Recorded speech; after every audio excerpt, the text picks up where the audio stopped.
તો આ છે ને રોયલ ફાલુદા છે. 3 પ્રકારના ફ્લેવર આવે આઈસ્ક્રીમમાં. ફ્રૂટ આવે અલગ અલગ પ્રકારના, પછી નટ્સ આવે, ડ્રાય ફ્રૂટ્સ આવે અને આ છત્રી આવે. વરસાદ કદાચ તમારે આવતો હોય તો તમારો આઈસ્ક્રીમ ડેમેજ ન થાય એના માટે આ છત્રી આપે. આ કઈ રીતે બનાવે ને એ આપણે જોઈએ હવે, બરાબર. અને આ છે ને રોયલ સેન્ડવિચ છે. આજે ઓલી બટાકાની લોંદાવાળી આવે ને એ સેન્ડવિચ નહીં, આઈસ્ક્રીમની. આમાં 2 મિલ્ક કેક આવે નીચે, એ આ તળિયે મૂકી હોય 2 મિલ્ક કેક.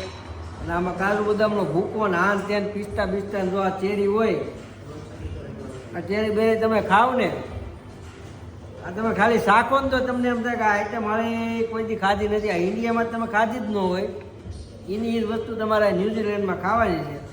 એકવાર ટ્રાય કરો અહીંયા, તમને એવી એમ થાય કે આવી વસ્તુ કોઈથી ખાધી જ નહોતી. એટલે એકવાર અહીંયા ખાવા આવજો. તો છે ને જો આઈસ્ક્રીમ ખાવું હોય ને અહીંયા વી આવજો. આ એનું એડ્રેસ છે મન્ના ડિલાઇટ, અને સનરિંગમ રોડ ઉપર છે.